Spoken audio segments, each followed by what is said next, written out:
تبلیغ میں، تعلیم میں محنت ہوتی ہے، مشقت ہوتی ہے، وقت لگتا ہے، اس میں کوئی شک نہیں، لیکن محض تبلیغ، محض تعلیم، محض تربیت، محض تزکیہ، یہ محمد رسول اللہ کا طریقہ نہیں ہے۔ برا نہ مانیے، میری بات پر غور کیجیے گا۔ محمد رسول اللہ کا طریقہ کیا تھا؟ دعوت دو قرآن کے ذریعے، انذار کرو قرآن کے ذریعے، بشارت دو قرآن کے ذریعے۔ فَإِنَّمَا يَسَّرْنَاهُ بِلِسَانِكَ لِتُبَشِّرَ بِهِ الْمُتَّقِينَ وَتُنذِرَ بِهِ قَوْمًا لُدًّا۔ اے نبی، ہم نے اس قرآن کو آپ کی زبان میں آسان کر دیا ہے۔ وَلَقَدْ يَسَّرْنَا الْقُرْآنَ لِلذِّكْرِ فَهَلْ مِن مُدَّكِرٍ، 4 دفعہ آیا ہے سورہ قمر میں۔ ہم نے قرآن کو نصیحت اخذ کرنے کے لیے بہت آسان کر دیا ہے، تو ہے کوئی جو نصیحت کا طالب ہو؟ دعوت ہو، تذکیر ہو، فذکر بالقرآن من یخاف وعید، پہلا کام حضور کا یہ تھا، قرآن کے ذریعے سے لوگوں کو اللہ کی طرف بلانا۔ یہ دعوت، تبلیغ کسے کہتے ہیں؟ To reach out to someone, to convey to him some message, یہ تبلیغ ہے۔ اور اس کو کھینچ کر لے آنا اللہ کے راستے کی طرف، یہ دعوت ہے۔ ومن احسن قولا ممن دعا الی اللہ وعمل صالحا وقال اننی من المسلمین، اس شخص سے اچھی بات کس کی ہوگی جو اللہ کی طرف بلائے اور اچھے عمل کرتا ہو۔ یہ نہ ہو کہ وہ دوسروں کو تو نصیحت اور خود میاں فضیحت، یہ نہیں، اور کہے کہ میں بھی عام مسلمان ہوں، میں تم پر کوئی فوقیت کا دعویٰ نہیں کر رہا، میں کوئی آسمان سے نہیں اترا ہوں، میں بھی عام مسلمانوں میں سے ہوں، اننی من المسلمین۔ تو تبلیغ، تعلیم، تذکیر، انذار، تبشیر، سب قرآن کے ذریعے سے، پہلا کام یہ، پھیلاؤ اس کو۔ اب اس کے بعد جو آ جائیں قبول کر لیں شعوری طور پر، ہماری طرح نہیں کہ وہ صرف ایک نسلی قسم کا عقیدہ ہے۔ ظاہر بات ہے اس وقت جو مان رہے تھے وہ تو دل یقین کے ساتھ مان رہے تھے نا، انہیں پتا تھا ہمیں گھر بار چھوڑنے پڑیں گے، ہماری بیوی ہم سے علیحدہ ہو جائے گی، والدین ہمیں گھروں سے نکال دیں گے، اور مارے پڑیں گی نوجوانوں پر اور غلاموں کے اوپر تو جو بے پناہ سختیاں ہوئی ہیں۔ تو ظاہر ہے جب تک یقین دل میں کامل پیدا نہ ہو جائے کوئی بھی زبان نہیں کھولتا تھا کہنے کے لیے کہ اشہد ان لا الہ الا اللہ واشہد ان محمد رسول اللہ۔ تو جو آ گئے، ایمان کو قبول کر لیا، اب ان کو جمع کرو، منظم کرو، آرگنائزیشن، اس لیے کہ نظام کو بدلنا آسان کام نہیں ہے۔ کہیں بھی کوئی خلا تو ہے نہیں، کوئی نہ کوئی نظام ہے۔ ڈیموکریسی ہے تو وہ حاکمیت عوام کا نظام ہے، کیپٹلزم ہے تو وہ ڈکٹیٹرشپ آف دی کیپٹلسٹ ہے، نظام تو ہے نا۔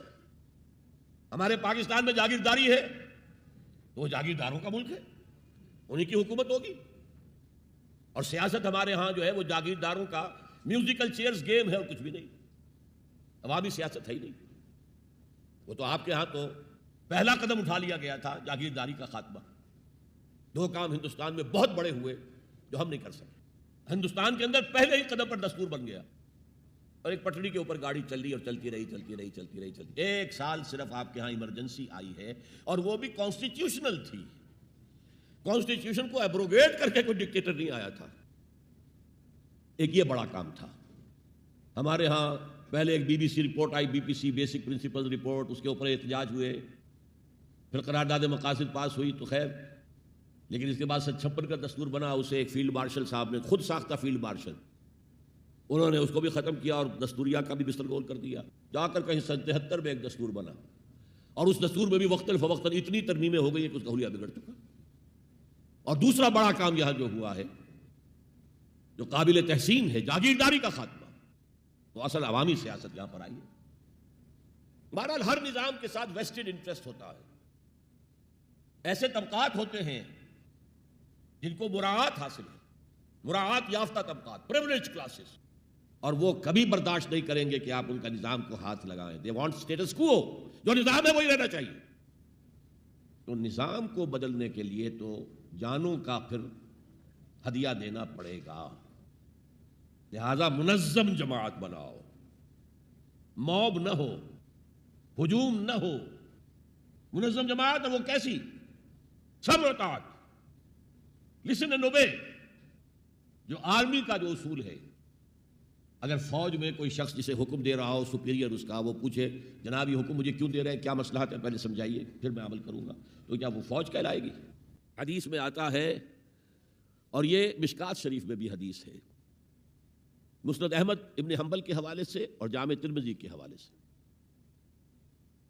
حضور فرماتے ہیں، حارث اشعری رضی اللہ تعالیٰ عنہ اس کے راوی ہیں، انی آمرکم بخمس، مسلمانوں میں تمہیں 5 باتوں کا حکم دے رہا ہوں، اللہ امرنی بہن، ایک روایت میں یہ اضافی الفاظ ہے، اللہ نے مجھے حکم دیا ہے ان کا، اپنی طرف سے نہیں دے رہا، حالانکہ حضور کو اختیار تھا، آپ اپنی طرف سے بھی حکم دے سکتے تھے۔ وہ 5 باتیں کیا ہیں؟ بالجماعت والسمع والطاعت والہجرت والجہاد فی سبیل اللہ۔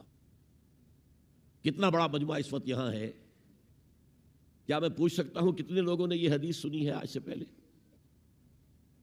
ذرا ہاتھ اٹھائیں، کیا وجہ؟ دیکھیے 5 چیزیں وہ ہیں جو ہم میں سے ہر ایک کو یاد ہے، حدیث یاد ہونا ہو اس کا ایسنس تو یاد ہے۔ بنی الاسلام علی 5، شہادت لا الہ الا اللہ وان محمد رسول اللہ، واقام الصلاۃ وایتاء الزکوٰۃ وصوم رمضان وحج البیت من استطاع الیہ سبیلا۔ کس کو نہیں معلوم 5 ارکان اسلام؟ اور کس نے فرمایا؟ یہ حضور نے۔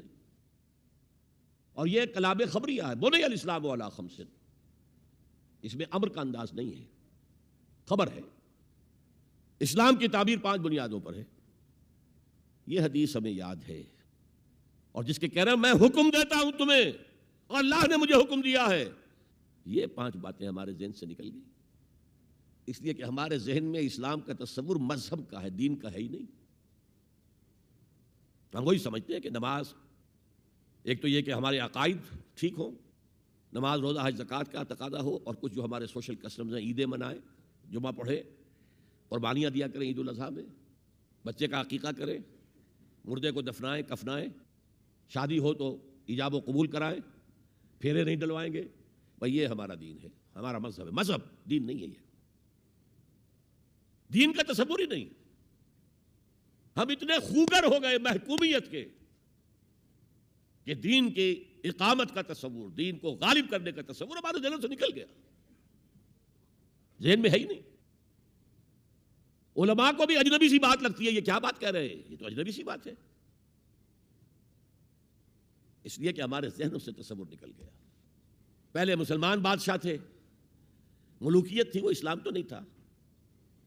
اسلامی نظام تو خلافت راشدہ کا تھا، ابو بکر اور عمر اور عثمان اور علی اور حضرت حسن کو میں مزید شامل کرتا ہوں۔ تب 30 برس بنتے ہیں جو حضور نے فرمایا تھا کہ یہ 30 برس خلافت رہے گی، بعد میں تو ملوکیت آ گئی۔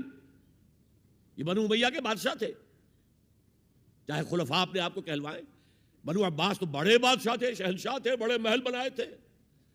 اور یہی حال پھر جن کو ہم کہہ دیتے ہیں عثمانی خلفاء، یعنی ترک بادشاہ اور شہنشاہ، ان کا بھی حال یہی تھا۔ اسلام کہاں؟ اس کے بعد آ گئے انگریز نے کہا قانون ہمارا ہوگا، کرمنل لا ہمارا ہوگا، CRPC ہماری ہوگی، سول لا ہمارا ہوگا،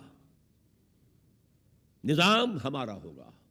ہاں نماز پڑھ سکتے ہو، روزہ رکھ سکتے ہو، ہمیں کوئی تمہارے مذہب سے کوئی دشمنی نہیں، بلکہ انگریز نے تو بڑی رعایت کی تھی۔ اس نے کہا تھا تم اپنے فیملی لاز بھی اپنی مرضی سے جیسے چاہو طے کرو۔ آج مسلمان ممالک میں سے بھی اکثر نے اپنے فیملی لاز چھوڑ کر یورپ کے فیملی لاز اختیار کر لیے، اور پہلی مرتبہ یہ کام کیا تھا ترک نے، اور یورپ کے اخبارات نے پھر تنزیہ لکھا تھا کہ یہ عجیب قوم ہے، کہتی ہے کہ بہترین قانون ہمارے پاس ہے، اور حال یہ ہے کہ فیملی لاز بھی ہم سے مانگ رہے ہیں، رومن لاز سے اخذ کر رہے ہیں فیملی لاز اپنے، یہ ان کا حال ہے، کہتے ہیں بہترین قانون ہمارے پاس۔ تو انگریز کے آنے کے بعد اب ہمارا علماء کا قال اللہ و قال رسول یا مدرسہ چلا لیں۔ بہرحال انہوں نے بڑی خدمتیں کی ہیں، اگر یہ نہ ہوتا تو شاید ہمارے ہاں مساجدیں آباد ہی نہ ہوتی، کم سے کم علماء نے وہ پوزیشنیں جو ہیں وہ پر کی ہیں، ایک ڈھانچہ جو ہے وہ برقرار رکھا ہے، اس میں کوئی شک نہیں، ان کی خدمات ہے۔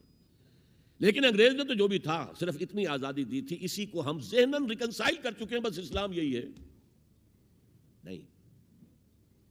اور آج میں آپ کو بتا دوں، امریکہ اور انگلینڈ خاص طور پر، اور بقیہ عیسائی مملکتیں بھی بالعموم، اسلام کے خلاف جو جنگ جاری کر رہے ہیں اور تیزی کے ساتھ یہ بڑھے گی، اس کا بھی معاملہ یہ ہے کہ مذہب کی حیثیت سے اسلام کے خلاف ان کی کوئی جنگ نہیں۔ جب بش کہتا ہے کہ ہم تو اسلام کے خلاف نہیں، صحیح کہتا ہے، سچ کہتا ہے، وہ یہ کہہ سکتے ہیں, you have come here, you have purchased churches and synagogues and converted into mosques, did we object? تم یہاں آئے, تم نے چرچ خرید کے مسجد بنا لی, سینیگاگ یہودیوں کا خریدا اور مسجد بنا لی, ہم نے کبھی روکا تمہیں؟ تم نمازیں پڑھتے ہو, ہم نے روکا؟ روزے رکھتے ہو, ہم نے روکا؟ بلکہ رمضان میں وائٹ ہاؤس میں ایک افطاری بھی دے دیتے ہیں تمہیں, سیریمونیل. تمہاری عید ہے, بقرعید ہے, ہم کومیموریٹو سٹیمپس جاری کر دیتے ہیں, یہ عید کا جو ہے ڈاک کا ٹکٹ ہے اور یہ بقرعید کا ہے. تو مذہب سے تو ہمیں کوئی اعتراض نہیں, لیکن اسلام کا سیاسی, معاشی اور سماجی نظام, nothing doing, we will not bear it. نظام ہمارا ہوگا. اور سمجھ لیجئے یہ تاریخ نے پورا سرکل, ایک گھیرا پورا کر لیا ہے. وہ جو مولانا حالی نے کہا تھا, اے خاصہ خاصان رسول وقت دعا ہے, امت پہ تیری آ کے عجب وقت پڑا ہے. وہ دین جو بڑی شان سے نکلا تھا وطن سے پردیس میں, وہ آج غریب الغرباء ہے. کس شان سے نکلا تھا اسلام, اور آج بالکل ریورس ہو گیا معاملہ. اسلام نے یہ کہا تھا, اسلام لے آؤ, ہمارے برابر کے بھائی ہو جاؤ گے. ہم یہ بھی نہیں کہیں گے ہم پرانے مسلمان ہیں, سینئر مسلمان ہیں, ہمارے حقوق زیادہ ہیں, تم نیو کمرز ہو, نو مسلم ہو, تمہارے حقوق نہیں, بالکل برابر. یہ نہیں تو اسلام کی بالادستی قبول کرو, چھوٹے ہو کر رہو, ہاتھ سے جزیہ پیش کرو, یؤتوا الجزیۃ عن ید وہم صاغرون. پھر تم یہودی رہو مذہب کے طور پر, نظام ہمارا ہوگا دین حق کا, وہ غالب ہم نے کرنا ہے. محمد الرسول اللہ بھیجے گئے دین کو غالب کرنے کے لیے. ہمارے اندر طاقت نہ ہو تو کیا کریں, مجبور ہیں. لیکن طاقت ہو اور پھر دین کو غالب نہ کریں تو ہم تو غدار ہیں اللہ کے. لہذا کیا کہتے تھے, ایمان لے آؤ برابر کے ہو جاؤ گے, نہیں تو رہو تم عیسائی رہو, یہودی رہو, مجوسی رہو. ابھی شروع میں ان تین سے ہی معاملہ تھا نا. لیکن اسلام کی بالادستی, نظام ہمارا ہوگا, باقی تم نیچے رہو. اور اگر یہ بھی منظور نہیں تو آؤ, تلوار ہمارے اور تمہارے درمیان فیصلہ کرے گی. یہی بات تھی کہ نہیں؟ آج وہی بش کہہ رہا ہے نظام ہمارا ہوگا, اس نظام کے نیچے تم رہو, مسلمان رہو, ہندو رہو, عیسائی رہو, کچھ رہو. یہ بالکل برعکس کیفیت ہو گئی اس کی. تو آج کا مسلمان جو ہے ان چیزوں سے اس لیے ذہناً غافل ہے کہ حضور کی اتنی تاکیدی حدیث, انی آمرکم بخمس اللہ امرنی بہن بالجماعت والسمع والطاعت والہجرت والجہاد فی سبیل اللہ, کبھی ممبر سے نہ سنائی گئی, نہ کبھی سنی گئی. اس لیے کہ یہ اس عمل کا نام ہے جو دین کو قائم کرنے کے لیے ہوتا ہے. چوتھا کام فرمایا گیا, واتبعوا النور الذی انزل معہ. وہی لفظ اتباع چل رہا ہے. یہ ساری میری گفتگو کا مرکزی لفظ اتباع ہے. یاد ہے میں نے کیا کہا تھا؟ اللہ کی اطاعت کلی اور محبت شدید مل کر کیا چیز بنے گی؟ عبادت.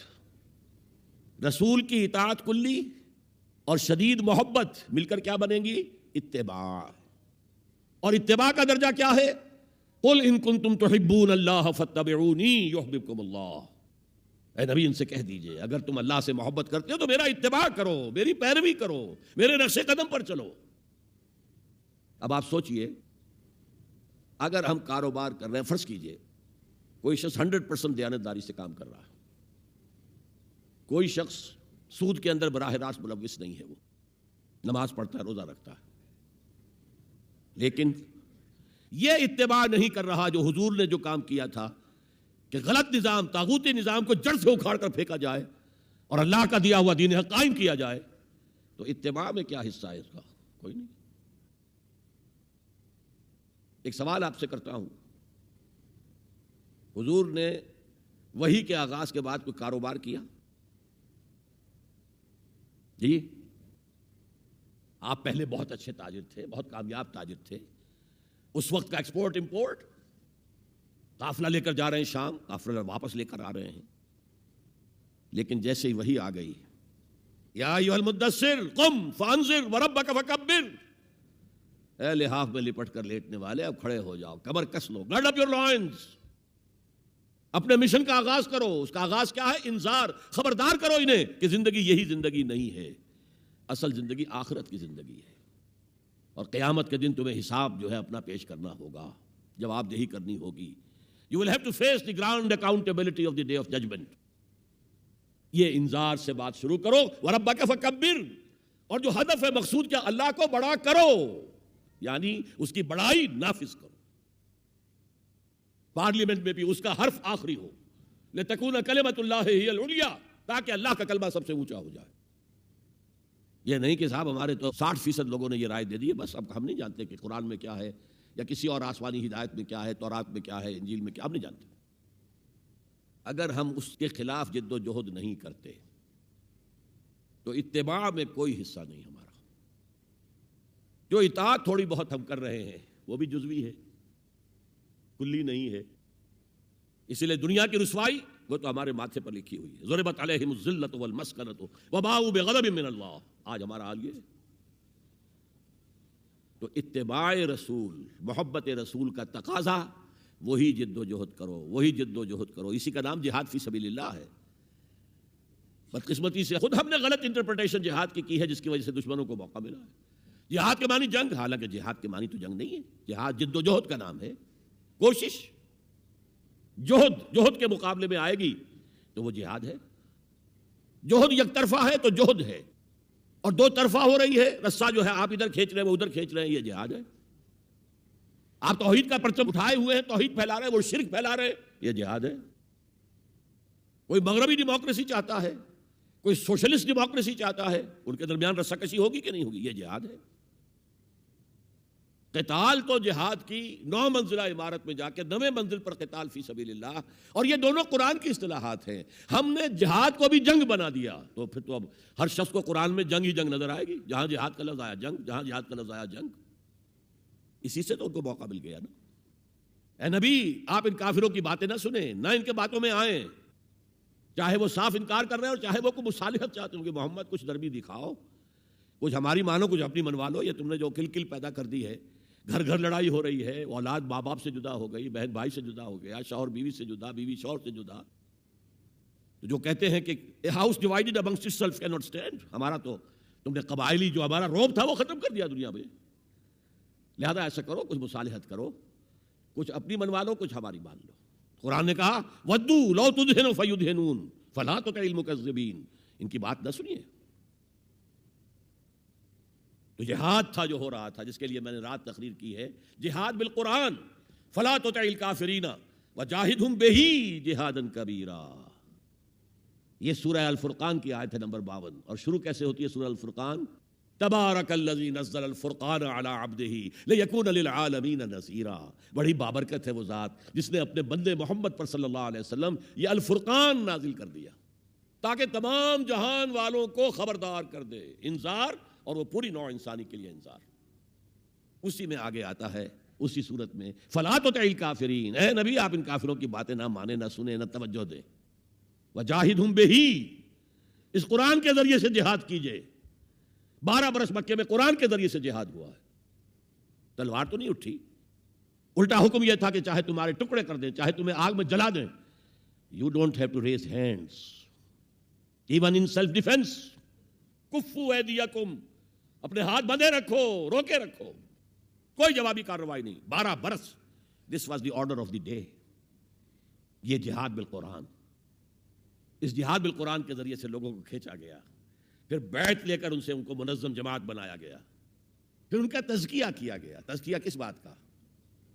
دل میں کوئی ولولہ، کوئی امنگ، کوئی حوصلہ، کوئی طلب، کوئی مقصود نہ رہ جائے سوائے اللہ کی رضا کے حصول کے اور آخرت کی فلاح کے حصول کے۔ جب تک پاک نہیں ہو جائے گا دل، جب تک دل سے ساری امنگیں، ساری ایمبیشن نہیں نکل جائیں گی سوائے اللہ کو راضی کرنا اور آخرت کی فلاح طلب کرنا، یہ ہے تزکیہ۔ یتلو علیہم آیاتہ ویزکیہم ویعلمہم الکتاب والحکمہ۔ اگر اس نقش قدم پر آپ نہیں چل رہے تو حضور کے ساتھ محبت کا دعویٰ باطل ہے۔ آپ مسلمان ہیں، ٹھیک ہے، آپ مانتے ہیں انہیں اللہ کا رسول، اور آپ درود بھی بھیج دیتے ہیں، نماز میں بھی درود ابراہیمی ہے، سب کچھ ہے، لیکن یہ ہے کہ اتباع رسول، محبت رسول کے بغیر نہیں، اور محبت رسول سے جو اتباع رسول وجود میں آتا ہے وہ ہے من انصاری اللہ۔ اور یہ سمجھ لیجئے، بس آخری نکتہ میں بیان کر رہا ہوں، اگر تو حضور کو بھی بھیجا گیا ہوتا صرف اہل عرب کے لیے تو آپ کی حیات طیبہ ہی میں مشن مکمل ہو گیا۔ جاء الحق وزهق الباطل ان الباطل کان زہوقا۔ اذا جاء نصر اللہ والفتح ورأیت الناس يدخلون فی دین اللہ افواجا، کام مکمل ہو گیا۔ لیکن حضور کو تو بھیجا گیا ہے پوری نوع انسانی کے لیے، وما ارسلناک الا کافۃ للناس بشیرا ونذیرا، اے نبی ہم نے آپ کو نہیں بھیجا ہے مگر تمام انسانوں کے لیے بشیر اور نذیر بنا کر۔ کیا نتیجہ نکلا؟ جب تک پوری دنیا میں اللہ کا دین اسی طرح غالب نہ ہو جیسے حضور کے دست مبارک سے جزیرہ نماء عرب میں ہو گیا تھا، اس وقت تک ہنوز حضور کا مشن تکمیل کو نہیں پہنچا۔ یہ بات میں نے 5ویں جماعت میں پڑھی تھی، علامہ اقبال کی نظم شکوہ جواب شکوہ میں نے پڑھی، بانگے درا مجھے میرے بڑے بھائی صاحب نے بھیج دی تھی۔ ایک شعر تو وہ ہے بانگے درا کا جو میرے تحت الشعور میں کہیں چپک گیا تھا اور میری پوری زندگی کو اس نے ایک رخ پر ڈالا ہے۔ وہ زمانے میں معزز تھے مسلمان ہو کر اور تم خار ہوئے تارک قرآن ہو کر۔ دیکھیے یہ بات صرف اقبال نے نہیں کہی، وہ داڑھی مڈا تھا، عالم تو نہیں تھا، یہی بات کہی 14ویں صدی کے مجدد اعظم شیخ الہند مولانا محمود حسن اسیر مالٹا نے۔ 4 سال کی اسیری کے بعد جب رہائی پا کر آئے تھے 1920 میں، اور رہائی کیوں ملی تھی کہ ٹی بی 3rd سٹیج کو پہنچ گئی تھی، انگریز ڈرتا تھا کہ اگر ہماری اسیری ہی کے اندر کہیں انتقال ہو گیا تو کہیں طوفان اٹھ جائے گا، لہذا چھوڑ دیا۔ دیوبند میں ایک جلسہ منعقد ہوا اور وقت کے سارے بڑے بڑے علماء موجود، اشرف علی تھانوی صاحب موجود، شبیر احمد عثمانی صاحب موجود، مولانا حسین احمد مدنی موجود، ہمارے جو پاکستان میں مفتی محمد شفیع صاحب موجود، اور انہوں نے یہ واقعہ لکھا ہے اپنی کتاب میں وحدت امت میں کہ شیخ الہند نے کہا کہ ہم نے تو اپنی 4 سالہ دور اسیری میں جتنا ہی غور کیا ہے، ہمیں اپنے زوال کے 2 اسباب نظر آئے ہیں۔ ایک ہمارا قرآن کو ترک کر دینا، یہ لفظ ہے اس کے اندر، نوٹ کیجئے، حالانکہ علماء نے قرآن کو ترک کیا ہے، لیکن اگر آپ نے کہا نہیں تو یہ صحیح نہیں ہے، کیا ہے۔ ان کا سارا زور فقہ پر ہے، حدیث پر ہے، زیادہ زور قرآن پر نہیں ہے، صحیح بات ہے۔ کہنے والا کون ہے؟ شیخ الہند۔ ایک ہمارا قرآن کو ترک کر دینا اور دوسرا آپس کے اختلافات، اور مفتی شفیع صاحب نے اس کے اوپر پھر یہ گرہ لگائی کہ حضرت شیخ نے جو 2 باتیں کہی تھی حقیقت میں ایک ہی ہیں، ہمارے اختلافات بھی اسی لیے کہ ہم نے قرآن کو ترک کر دیا ہے۔ تو یہ ہے ایک شعر جو میرے ذہن میں چپک گیا تھا، پھر قرآن سے اللہ نے جو ایک مناسبت دی ذہنی قلبی، اللہ کا شکر ہے، اللہ کا فضل ہے۔ دوسرا شعر وہ ہے کہ وقت فرصت ہے کہاں، کام ابھی باقی ہے، نور توحید کا اتمام ابھی باقی ہے۔ پورا کرہ ارضی جب تک کہ توحید سے جلوگر نہ ہو جائے اور اسلام کا ڈنکا نہ بج جائے، اس وقت تک حضور کا مشن مکمل نہیں ہے۔ حضور حوالے کر کے گئے تھے امت کے۔ خطبہ حجۃ الوداع میں آپ نے سوال کیا الا هل بلغت، اور 1.25 لاکھ کے مجمع نے جواب دیا انا نشهد انک قد بلغت الرسالۃ وادیت الامانۃ ونصحت الامۃ وکشفت الغمۃ۔ ہاں حضور ہم گواہ ہیں، آپ نے حق رسالت ادا کر دیا، حق امانت ادا کر دیا، مسلمانوں کی خیر خواہی کا حق ادا کر دیا، امت کی خیر خواہی کا، اور گمراہی کے پردے چاک کر دیے۔ 3 دفعہ حضور نے سوال کیا، 3 دفعہ جواب لے کر پھر آسمان کی طرف نگاہ اٹھائی اور انگشت شہادت سے اشارہ کیا اور پھر لوگوں کی طرف اللہم اشہد اللہم اشہد اللہم اشہد، اے اللہ تو بھی گواہ رہے، یہ مان رہے ہیں کہ میں نے پہنچا دیا۔ اسے میں کہا کرتا ہوں سائی آف ریلیف، کندھوں پر ایک بہت بڑا بھاری بوجھ آ گیا تھا، بہت بڑی امانت تھی قرآن، اس کے پہنچانے پر کیا کیا تکلیفیں اٹھائی ہیں، پاگل کہے گئے، مجنون کہے گئے، شاعر کہے گئے، ساحر کہے گئے، مسحور کہے گئے، کیا نہیں کہا گیا، اور پھر جو مارے کھائی ہیں، جو 3 سال کی شیب بنی ہاشم کے اندر اسیری تھی، جس میں کھانے پینے کی چیزیں گھاٹی میں داخل نہیں ہو سکتی تھی۔ ہماری جیلوں میں تو آپ کو کھانا تو ملتا ہے، وہاں تو کچھ نہیں تھا۔ پھر طائف کا پتھراؤ یاد کیجئے، پھر مکے سے نکلنا اور 3 دن رات ایک غار میں چھپے رہنا، پھر مدینے کے اندر آپ کو معلوم ہے غزوہ بدر آ رہی ہے، اس میں 70 اگر کافر مارے گئے تو غزوہ احد میں 70 صحابہ شہید ہو گئے، جن میں حضرت حمزہ بھی ہیں۔ 3 رشتے ہیں حضرت حمزہ سے حضور کے، چچا بھتیجا، سب کو بس یہی معلوم ہے، چچا بھتیجا، خالہ زاد بھائی، دودھ شریک بھائی، اور عربوں میں دودھ شریک بھائی حقیقی بھائی کے طور پر ہوتا تھا۔ اور ان کی لاش سامنے آئی ہے کہ ناک کاٹ لی گئی ہے، کان کاٹ لیے گئے ہیں، اور پیٹ چاک کر کے کلیجہ چبایا گیا ہے۔ یہ سارے بوجھ اٹھا کر اگر وہ حق تبلیغ ادا ہو گیا، اللہ یہ مان رہے ہیں، تو بھی گواہ رہے۔ اور پھر کیا کہا؟ فَلْيُبَلِّغِ الشَّاهِدُ الْغَائِبَ، اب جو یہاں موجود ہیں ان کا فرض ہے کہ ان کو پہنچائیں جو یہاں نہیں ہیں، اور یہ ابد الآباد تک کے لیے، قیامت تک کے لیے ہے۔ انا آخر المرسلین وانتم آخر الامم، میں آخری رسول ہوں، تم آخری امت ہو، اور تمہیں نکالا گیا دنیا والوں کے لیے۔ دنیا کی دوسری قومیں اپنے لیے جیتی ہیں، اپنی عظمت، اپنا بول بالا، اپنے مفادات، اپنی مصلحتیں، اور تمہیں دنیا والوں کے لیے جینا ہے۔ ہم تو جیتے ہیں کہ دنیا میں تیرا نام رہے، کہیں ممکن ہے کہ ساقی نہ رہے، جام رہے۔ یہ جام ہدایت کون گردش میں لائے گا اگر ساقی نہ ہو؟ ساقی امت مسلمہ ہے۔ یہ دوسری بات ہے کہ امت بھول گئی، خود ہی نہیں پڑھا، پڑھائیں گے کیا؟ خود ہی نہیں سمجھا، سمجھائیں گے کیا؟ بہرحال وقت فرصت ہے، کہاں کام ابھی باقی ہے، اور اس کی صحیح حدیثیں موجود ہیں کہ دنیا میں دوبارہ نظام خلافت علی منہاج النبوہ آئے گا، اور اب جب آئے گا گلوبل ہوگا۔ یہ ایک بہت بڑا تصادم آنے والا ہے، جسے کہ بائبل کے ماننے والے کہتے ہیں آرمیگیڈون، بہت بڑی جنگ۔ اگر آپ کہیں ڈکشنری میں جا کر دیکھیں گے آرمیگیڈون کے معنی تو لکھا ہوگا a very big war which will be fought between the forces of evil and good before the end of this world۔ اور حضور کی احادیث میں الملحمۃ العظمیٰ، عظیم ترین جنگ، الملحمۃ الکبریٰ، سب سے بڑی جنگ، اور اس میں یا تو ایک طرف ہوگا نیو ورلڈ آرڈر، وہ چاہتا ہے گلوبل ہو جانا، اور یہ حقیقت میں جیو ورلڈ آرڈر ہے۔ عیسائی دنیا اس وقت یہودیوں کے پنجے میں، شکنجے میں ہے۔ 100 سال پہلے دیکھ آیا تھا وہ دیکھنے والا مرد درویش اقبال، 1905 میں گیا تھا انگلستان، جرمنی، 1908 تک رہا تھا۔ وہ دیکھ کر آیا تھا کہ فرنگ کی رگے جہاں پنجے یہود میں ہے۔ آپ کو معلوم ہے جو ریئیکشن ہوا ہے بعد میں، جو کچھ ہٹلر نے کیا یہودیوں کے ساتھ، کہتے ہیں 60 لاکھ ہمارے مارے ہیں۔ کیوں؟ کہ انہیں احساس ہو گیا تھا انہوں نے اپنے شکنجے میں ہمیں کس لیا ہے، لہذا اس نے انتقام لیا ہے۔ بہرحال اب جو بھی ٹکراؤ ہونے والا وہ دو نظاموں کا ہوگا، جسے ہنٹنگٹن نے کہا ہے کلیش آف سیویلائزیشنز، تہذیبوں کا تصادم آئے گا، اور اس میں دوسری تہذیب ہماری یا ہمارا نظام اس وقت دنیا میں کہیں نہیں ہے، لیکن دشمن کو معلوم ہے۔ ابلیس کی مجلس شورا میں علامہ اقبال نے ابلیس کے ترجمانی کرتے ہوئے کہا ہے اگر کوئی خطر مجھ کو تو اس امت سے ہے۔ ابلیس کہہ رہا ہے۔ پہلے اس میں آتا ہے ایک مشیر نے کہا جی جمہوریت کا دنیا میں بول بالا ہو رہا ہے، ہماری ابلیسی نظام تو ختم ہو جائے گا۔ اس نے کہا نہیں، ہم نے خود پہنایا ہے شاہی کو جمہوری لباس، ذرا آدم ہوا ہے خود شناس و خود نگر، تم نے کیا دیکھا نہیں مغرب کا جمہوری نظام، چہرہ روشن اندروں چنگیز سے تاریک تر، اس دی ڈکٹیٹرشپ آف دی کیپٹلسٹ۔